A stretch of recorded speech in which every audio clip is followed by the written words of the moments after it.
पंडित जी ने अपनी झोली ऐसे फैलाई और उसमें वो सिक्का लिया और लेने के बाद माथे से लगा करके कहा कि जब एक ऐसी महिला भी मेरे इस बड़े महान यज्ञ में आहुति देने के लिए तैयार हो गई तो इसका मतलब है ये इतना बड़ा यज्ञ तो जरूर पूरा होगा। पूरे देश से योगदान मिला तो 1 करोड़ रुपए इकट्ठे हुए। अब आधारशिला रखी जानी थी तो कलश में कुछ सिक्के डाले जाने थे।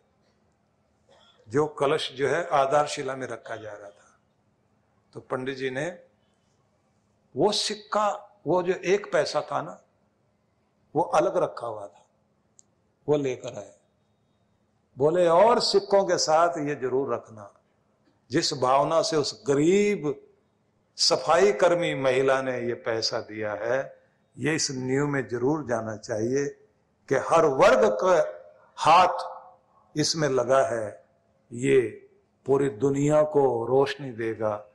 ये मेरा विश्वविद्यालय, इसमें पढ़ने वाले बच्चों का बहुत भला होगा, मेरे देश का भला होगा। और वो सिक्का ऐसा कह करके उस कलश में डाल दिया।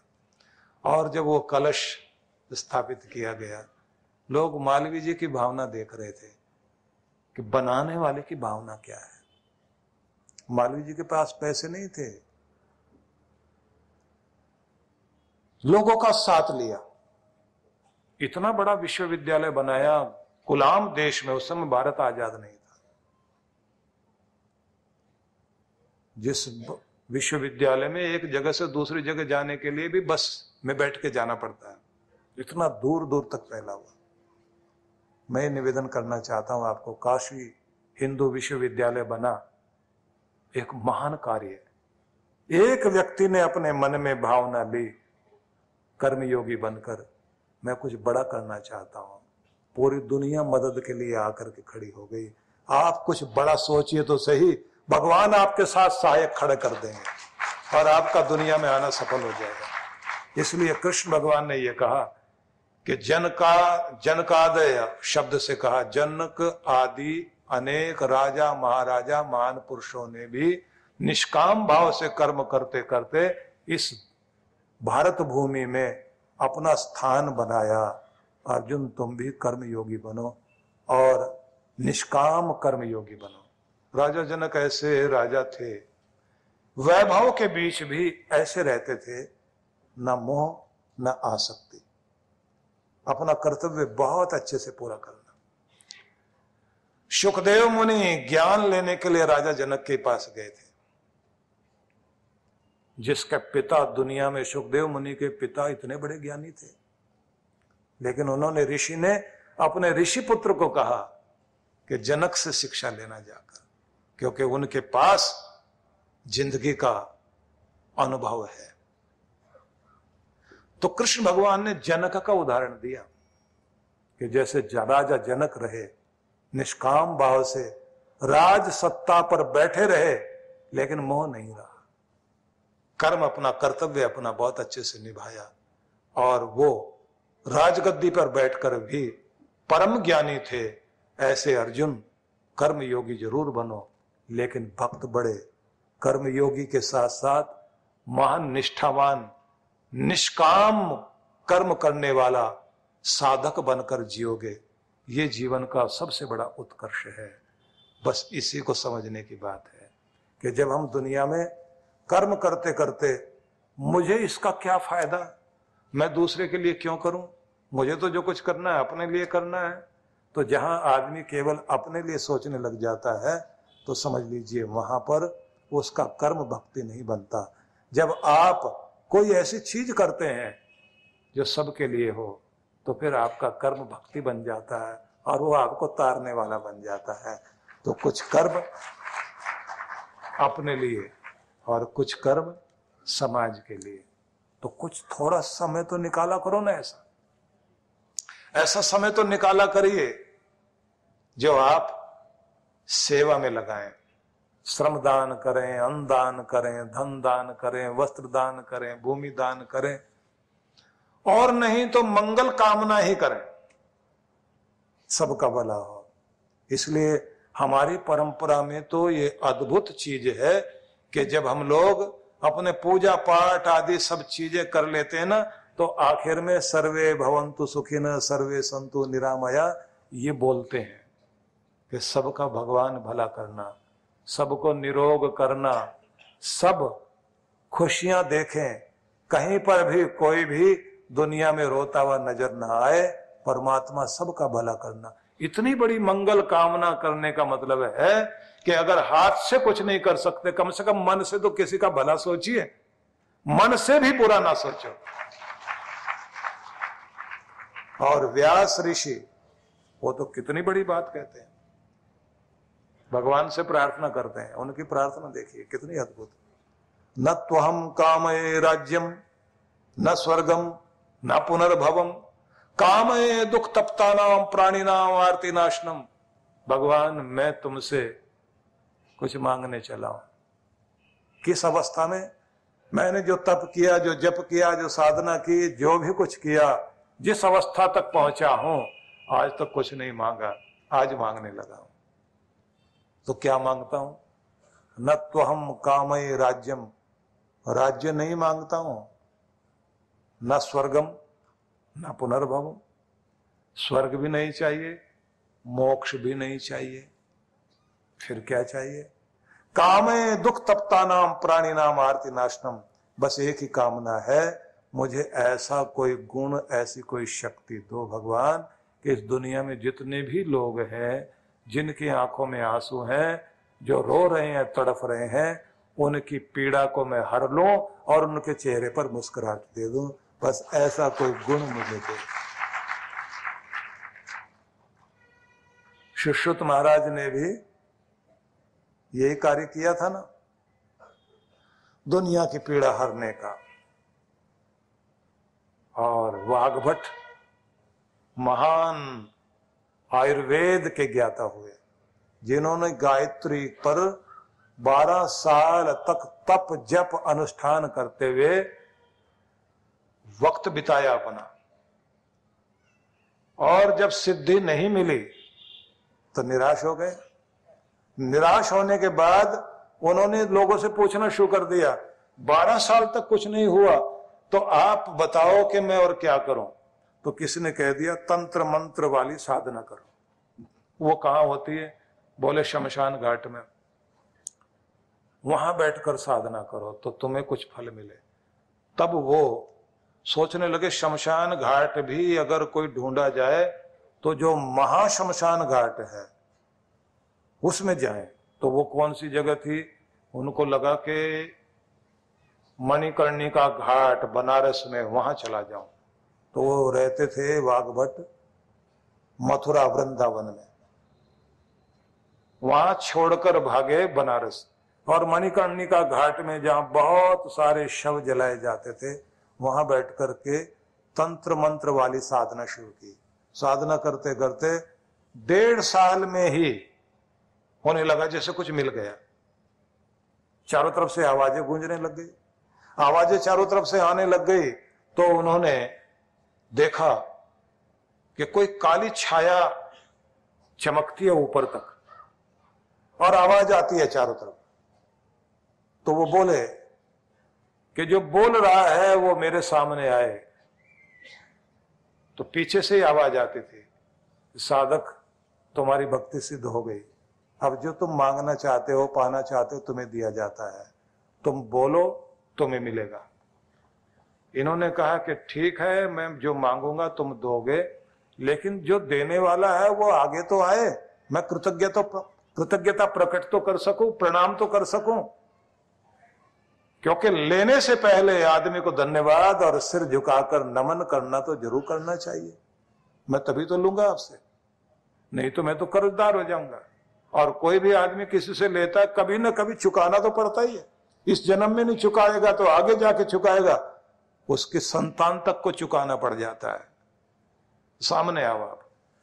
काली छाया ने कहा, भाई हम तुम्हारे सामने तो नहीं आ सकते। क्यों नहीं आ सकते? बोले तुमने 12 साल तक गायत्री साधना करने के बाद इतनी बड़ी शक्ति प्राप्त कर ली है, तुम्हारे अंदर इतना तेज पैदा हो गया है कि हम आसुरी शक्ति हैं, तुम्हारा सामना नहीं कर सकते, सामने आएंगे तो जल मरेंगे हम लोग। इसने कहा मेरे पास इतनी बड़ी ताकत आ गई और मुझे पता नहीं, मुझे सिद्धि क्यों नहीं मिली? तो शक्ति ने कहा तुम्हें सिद्धि नहीं मिली क्योंकि तुम धीरज खो बैठे, लेकिन मैंने जो इतने समय तक लगातार साधना की उससे कुछ तो हुआ होगा। उस काली छाया ने कहा हाँ हुआ है कुछ, अगर जानना चाहते हो क्या हुआ तो आंखें बंद करो और देखो। तो वाघभट ने आंखें बंद की, आंखें बंद करके जैसे बैठे तो उनके सामने 7 पहाड़ दिखाई दिए। 5 पहाड़ों में आग लगी हुई थी, बस 2 सुरक्षित थे। तो ये आंखें बंद किए बोल रहे हैं ये 7 पहाड़ देख रहा हूं मैं जलते हुए, ये क्या है? बोले तुम्हारे पाप के पहाड़ हैं 7 पहाड़, जिनमें 5 तो तुमने 12 साल की तपस्या करके जला दिए। अगर तुम और लगे रहते तो 2 पहाड़ और बाकी थे, उसके बाद तुम्हें सिद्धि मिलती और तुम जैसा तेजस्वी फिर कोई दूसरा ना होता, पर तुम धीरज खो बैठे। तुम जानते नहीं आदमी की भक्ति, चाहे वो कर्म भक्ति हो, चाहे ज्ञान भक्ति हो या प्रेम भक्ति हो, वो उसका कल्याण कितना करती है व्यक्ति को पता नहीं। ये थोड़ा थोड़ा नियम रोज निभाया जाए ये बड़ा चमत्कार करता है। तुम्हें इस बारे में जानकारी नहीं है, तुम धीरज खो बैठे हो। अब जो मांगना चाहते मांगो। तो वाघभट महाराज ने कहा आप तुमसे क्यों मांगे? तुम्हारे अंदर तो इतनी भी हिम्मत नहीं कि हमारा सामना कर सको। अब तो उसी से मांगेंगे जिसका तेज हमारे अंदर आया हुआ है। और वो भाग खड़े हुए वहां से और गए वृंदावन में और वहां बैठ के 2 साल तपस्या की। 2 साल के बाद उन्हें चारों तरफ से आवाजें आने लग गई। और आवाज क्या आ रही थी कि तुम्हारी मनोकामना पूरी की जाती है और तुम्हें एक सिद्धि दी जाएगी। तुम पहले सोचो तुम पाना क्या चाहते हो।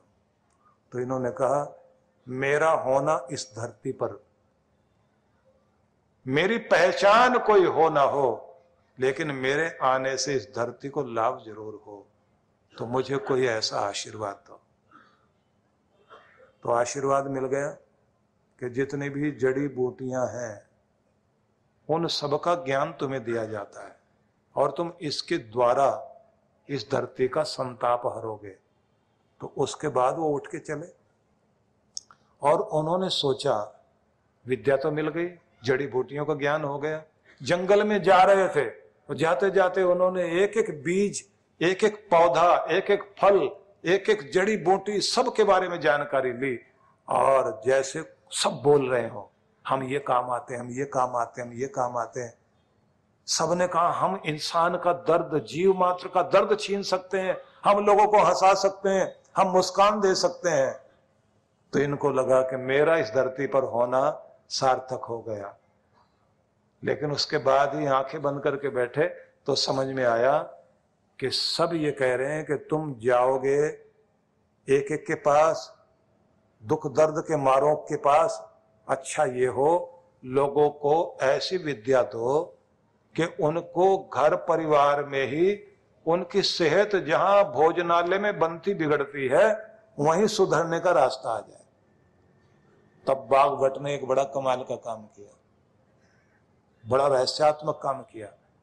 आपके आचार, मुरब्बे, चटनी, आपका तड़का लगाना, छौंक लगाना भोजन में, कौन कौन से मसाले से लगाना है, आपकी दालचीनी, आपका जीरा, आपका धनिया, आपके सारे गरम मसाले, इनका कैसे, सौंफ का प्रयोग कैसे करना, काली जीरे का प्रयोग कैसे करना, ये सब विद्या उन्होंने लोगों को दी। और हिंदुस्तान के घर घर में, रसोई घर के अंदर जो मसाले हैं ये वाघभट की देन है, ये हल्दी उसकी देन है, ये नमक उसकी देन है, जिसके कारण आदमी अपने घर में जो भोजन बनाता है, पूरी दुनिया में भारत के मसाले फेमस हैं। आप जो अपने घर में भोजन बनाते हैं, ये जो इतने मसाले प्रयोग करते हैं, आपकी सेहत ठीक बनी रहती है। ये जो एंटीबायोटिक आपकी हल्दी काम कर रही है, ये जो आपका धनिया आपके जीभ पर छाले पड़ जाए या फिर आपकी जीवनी शक्ति बढ़ाने के लिए आपका इम्यूनिटी, जो भी कुछ आपका इम्यून सिस्टम जो है उसको स्ट्रॉन्ग करने का जो कुछ भी रास्ता हो सकता है, जितनी सारी चीजें उन्होंने दी, आपके किचन में सारी भर दी। और उस ऋषि ने कहा अब मैं ऐसे ग्रंथ दूंगा दुनिया को जिसको पढ़ने के बाद आने वाले समय भी लोगों का भला होगा। तो वाघ भट्ट ने उसके बाद अपने ग्रंथ दिए और उन ग्रंथों को पढ़ करके ही आयुर्वेद के डॉक्टर बनते हैं। उस व्यक्ति का दुनिया में आना सार्थक हो गया। उसने अपनी भक्ति करके भगवान से मेरी पीढ़ियां पल जाएं, मुझे धन वैभव मिल जाए, मेरा राज सत्ता मुझे प्राप्त हो जाए, ये नहीं मांगा, बल्कि ये कहा मेरे जरिए से सारी दुनिया का भला हो सके, भगवान मुझे ये कुछ दे। बस ये कृष्ण भगवान समझाना चाहते हैं कि तुम्हारे होने से पता लगना चाहिए कोई आया था और ऐसा कुछ दे गया। जब तक धरती रहेगी गुणगान गाया जाता रहेगा। तो अगर आप मांगोगे ना भगवान से, बड़ी सेवा का मौका दे भगवान, बड़ा यज्ञ कराने का मौका दे भगवान, मेरे होने का अर्थ हो इस दुनिया में, मैं आया हूं तो मैं कुछ करके जाऊं, मुझे इतनी शक्ति दे, तो भगवान आपको मौका देंगे और आपसे कुछ ना कुछ बड़ा जरूर कराएंगे। तो इसलिए याद रखिए आपका आना सार्थक हो जाए। आपको बहुत बहुत मंगल कामना करता हूँ। परम पूज्य श्री सुधांशु जी महाराज के पावन सानिध्य में विराट भक्ति सत्संग दिनांक 2 से 5 नवंबर 2023। कार्यक्रम की रूपरेखा 2 से 5 नवंबर सायं 4:30 से 7 बजे, 3 से 5 नवंबर प्रातः 8:30 से 11 बजे। स्थान वीर हकीकत रॉय ग्राउंड नजदीक पुराना बस स्टैंड पटियाला। विशेष कार्यक्रम मंत्र दीक्षा 5 नवंबर दोपहर 12:15 बजे। आयोजक विश्व जागृति मिशन पटियाला मंडल। संपर्क सूत्र। आप सपरिवार सादर आमंत्रित हैं।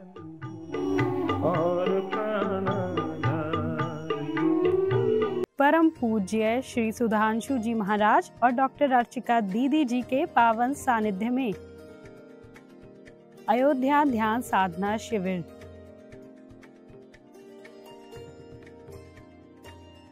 दिनांक 2 से 6 दिसंबर 2023। स्थान श्री रामार्चन मंदिरम, श्री राम वल्लभा कुंज, जानकी घाट, श्री धाम, अयोध्या, उत्तर प्रदेश 224123। आयोजक विश्व जागृति मिशन। संपर्क सूत्र। आप सपरिवार सादर आमंत्रित हैं। अन्नपूर्णा योजना। इस योजना में आप अपने एवं अपने परिवार जनों के जन्मोत्सव, विवाह की वर्षगांठ तथा दिवंगत परिजनों की पावन स्मृति में आनंद धाम आश्रम में स्थित गुरुकुल के ऋषि कुमारों एवं वृद्धाश्रम के वृद्ध जनों को सहभोज करा सकते हैं। इस अवसर पर प्रातः गुरुकुल के ऋषि कुमारों द्वारा वैदिक मंत्रोच्चारण के साथ आपके एवं आपके परिवार की मंगल कामनाओं के निमित्त यज्ञ का आयोजन किया जाता है। यजमान की सुख, समृद्धि और दीर्घ आयु के लिए प्रार्थना भी की जाती है। दोपहर को सहभोज का आयोजन होता है। आप सपरिवार आनंद धाम पधारे, यज्ञ में भाग लें और अपने हाथों से भोजन कराकर पुण्य लाभ एवं आत्म संतुष्टि के भाव से जीवन को आनंदमय करें। इस योजना से जुड़ने के लिए एवं अधिक जानकारी के लिए संपर्क करें 958-2954-200, 9560792792। सहयोग राशि भेजने के लिए हमारा अकाउंट डिटेल है